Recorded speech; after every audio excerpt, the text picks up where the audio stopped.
Hi everyone, welcome back to the Best Reviews SG channel.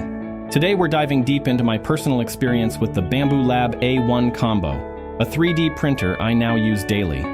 From someone who spent years on the Creality Ender 3v2, this is a serious upgrade in almost every way. I'll walk you through why the Bambu Lab A1 appeals to me over other printers, the build and print quality, ease of use, what maintenance looks like, and whether it's truly worth your money. I started my 3D printing journey in late 2020 with the Ender 3v2. I loved it, but I also hated it. Every decent print felt like a small miracle. Leveling the bed, tweaking retraction settings, changing nozzles. It was fun, until it wasn't.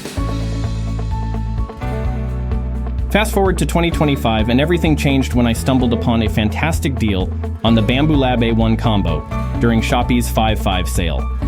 After years of tweaking, upgrading, and coaxing reliable prints out of my heavily modded Ender 3v2, I found myself yearning for something different. I didn't just want a new 3D printer, I wanted a new experience. One that felt less like managing a temperamental machine and more like effortlessly bringing ideas to life. I was craving what many makers only dream of, a true send-and-forget printer. From the moment I opened the box, it was clear the Bambu Lab A1 wasn't built for the old-school hobbyist who enjoys hours of calibration.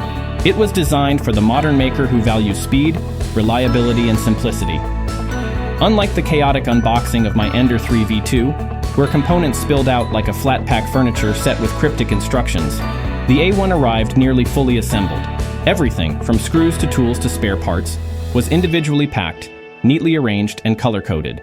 QR codes provided quick access to set up videos and digital manuals, making the entire process feel refreshingly thoughtful. Assembly was an absolute breeze. Within 20 minutes, I had the gantry securely mounted onto the base, the AMS light system clipped onto the side, and every connection slotting into place with reassuring precision. Even installing the purge wiper, often an overlooked but essential part of multi-filament printing, felt intuitive.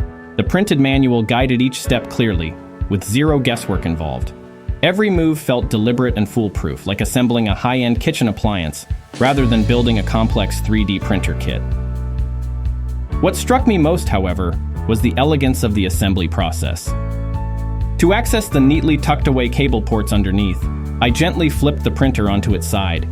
Each cable slid into its socket with a satisfying click, and not once did I have to wrestle with loose wires or messy routing.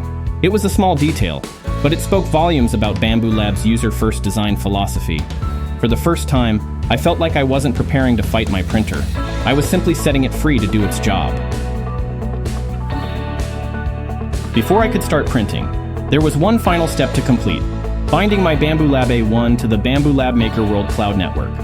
This wasn't just a checkbox task, it was essential to unlocking the printer's full potential. Cloud integration enables features like remote printing, firmware updates, and access to MakerWorld's growing library of pre-sliced, community-tested models. In short, it's the gateway to the Bambu ecosystem. The process itself is refreshingly straightforward. The A1's touchscreen automatically launched a setup wizard upon first power-up, guiding me step by step through the Wi-Fi connection process. All I had to do was select my home network, input the password, and let the printer do its thing. Within seconds, it connected and confirmed everything with a crisp on-screen notification. Just like that, the A1 was online, synchronized with my account, and ready to receive print jobs wirelessly. Once connected, the printer immediately began its automated calibration routine. This included machine noise cancellation, vibration compensation, and auto bed leveling. 3 sophisticated processes that usually require manual tweaking on most entry-level printers. The entire sequence took around 25 minutes to complete, but I appreciated the hands-free approach. Watching the printer quietly optimize itself felt less like a setup chore and more like witnessing the future of consumer 3D printing. From a quality perspective, the Bambu Lab A1 is nothing short of a powerhouse. It's not only around 4 times faster than my previous Creality Ender 3v2, but its automatic material system AMS Lite delivers seamless multicolor printing with impressive consistency. Bed adhesion is excellent straight out of the box, and the automatic calibration eliminates the endless tweaking and test prints that used to be part of my routine. Yet the real magic lies beyond the hardware. The entire Bambu ecosystem elevates the experience. Bambu Studio, the slicer, is modern and intuitive, making it easy to prepare and manage prints. MakerWorld, meanwhile, is packed with pre-supported, ready-to-print models from the community. It's so straightforward that even my spouse, who had never touched a 3D printer before, is now happily printing random items around the house via the MakerWorld app. For me, that's a huge win, and a clear sign of how accessible and refined the A1 really is.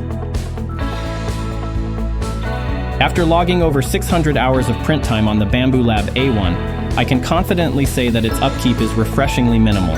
Unlike my previous experience with the Ender 3V2, where routine maintenance often felt like a chore, the A1 streamlines the entire process. What impresses me most is the printer's built-in maintenance reminders. These aren't just generic alerts. They're intelligently triggered based on actual usage. Whether it's time to clean the nozzle, lubricate the Y-axis rods, or inspect the extruder, the A1 notifies me with precise, actionable prompts. Most of these tasks take less than 5 minutes to complete, making regular care feel effortless. Of course, I still go the extra mile. Rather than waiting for the automated reminders, I prefer to periodically maintain all 3 axes, X, Y, and Z, to ensure everything remains in peak condition. It's a small investment of time that pays off with smoother movements, quieter operation, and consistent print quality. To preserve bed adhesion and surface finish, I also avoid touching the build plate directly with my hands. I use gloves or a clean cloth when handling it, which prevents oils from my fingers or palms from interfering with the first layer performance. After each print, I give the plate a quick wipe with an alcohol swab to remove any residue. Every 20 prints or so, I give it a full wash with warm water and dish soap to refresh the surface completely. I genuinely love the Bambu Lab A1 machine. It's changed the way I approach making. I spend less time tweaking and more time creating. And the fact that my spouse uses it now says a lot about how approachable it is. If you're sitting on the fence, let me just say, it's worth it. Thanks for watching. If this helped you decide or gave you a glimpse into the Bambu Lab experience, give this video a thumbs up and subscribe for more hands-on reviews. Until then, happy printing.